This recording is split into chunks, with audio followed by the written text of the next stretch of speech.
Hey,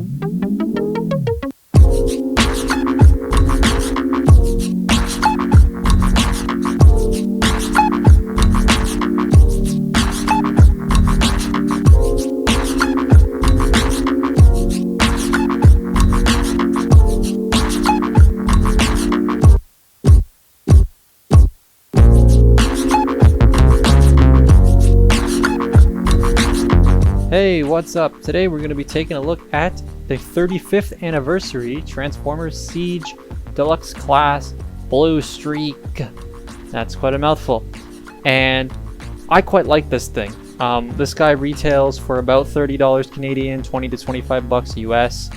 And I believe he was a Walmart exclusive. I think the 35th anniversary stuff was Walmart exclusive figures.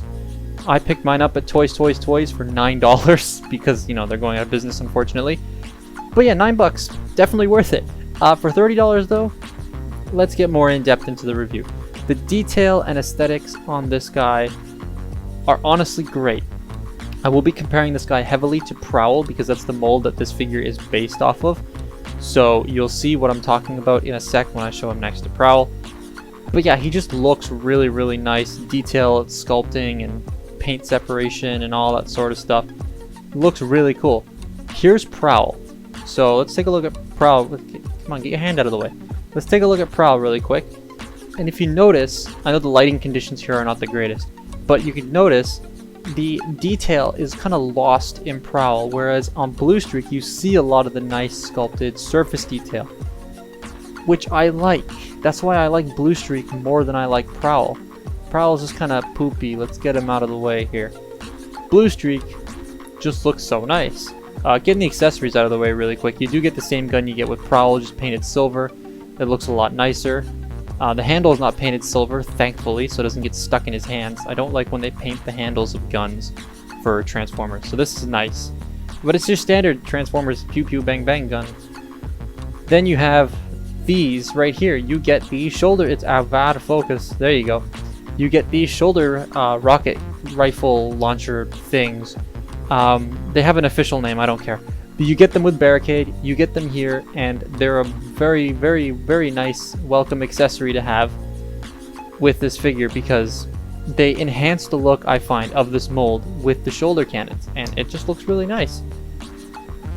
Overall, I really like the robot mode. I like the accessories it comes with. But again, if you look at it next to Prowl, you can definitely see a lot of the faults Prowl had in his design just because of his colors. And the colors on Bluestreak fix a lot of the problems I had with Prowl. They don't fix how skinny the legs are, which is still a point of contention. I don't really like how that looks. And the clear plastic joints. Please, please, Hasbro and Takara, for the love of God, stop using clear plastic as joints. It does not hold up, and it breaks. I have 2 Masterpiece figures that will attest to that, and it's really unfortunate. And this figure has clear plastic knees, so I'm not looking forward to what that's going to be like in the future, so I'm not going to touch this guy very much. But yeah, as you can see in this close-up shot here, there's a lot of nice surface sculpting on the torso especially, and you don't really see that in Prowl because it's all black. And it just gets lost in that gloopy black color that they used.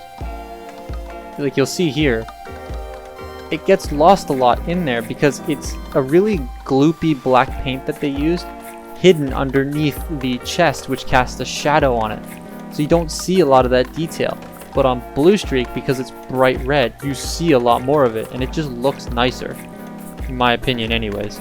I like the colors of this a lot, and also getting a Bluestreak is kind of rare. Articulation wise, head's on a ball joint, the arms can do a full 360, go in and out.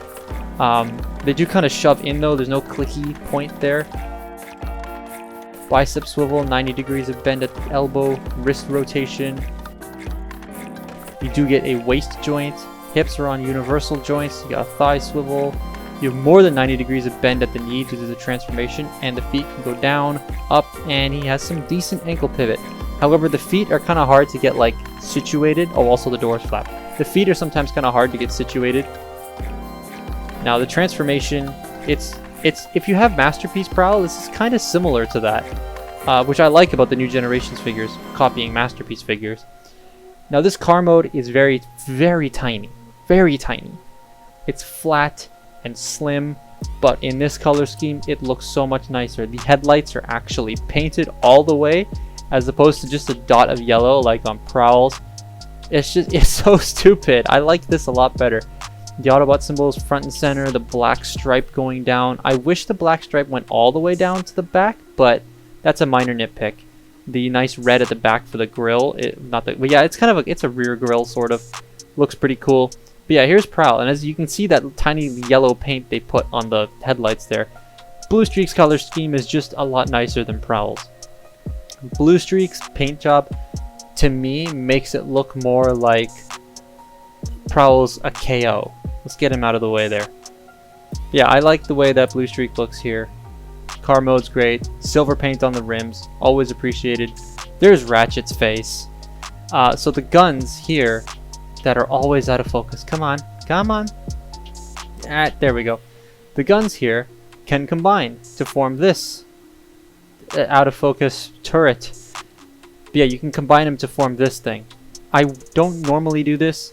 It's a nice little welcome addition, but they combine. There's a peg at the bottom. You can peg them into the top of the vehicle mode. I'll show you right here. First, I'm going to hold the figure though, because I can't read my script for some reason.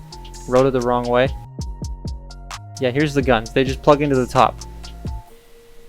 That's okay. I mean, I don't display it like that. I just plug them into the front where they're supposed to go, because that's where the tabs are.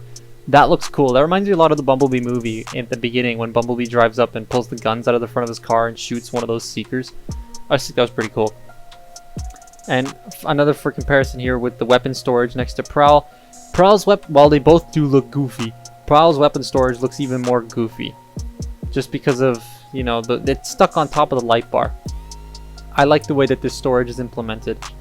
It's just so much nicer. Here he is next to Spinister, just so you can see how small he actually is. But then again, Spinister's a tall deluxe, so it's not the best comparison I could make, but it's the figure I had next to me. Overall, I really like this figure. I definitely recommend you pick it up. It's totally not worth $30, but if you can get it on sale, then for sure. I'm pretty sure they're going on like clearance now at Walmart's or wherever they were exclusive, because they've been around for so long and Earthrise is starting to come out. But yeah, I like Bluestreak. He was cool. It's a nicely detailed, well painted, well colored figure that stands out on a shelf for sure, much more than Prowl does. Posability is great. I just wish the hips weren't too skinny, but then again, I understand for the transformation they have to be. The Earthrise Prowl mold though looks like it fixes a lot of the problems that I have with this particular Siege mold, so that's nice. I probably won't pick that up unless I find it for a really cheap price. But yeah, that has been my look at the Transformers 35th anniversary Siege Bluestreak. Thank you very much for watching, and I will see you in the next video.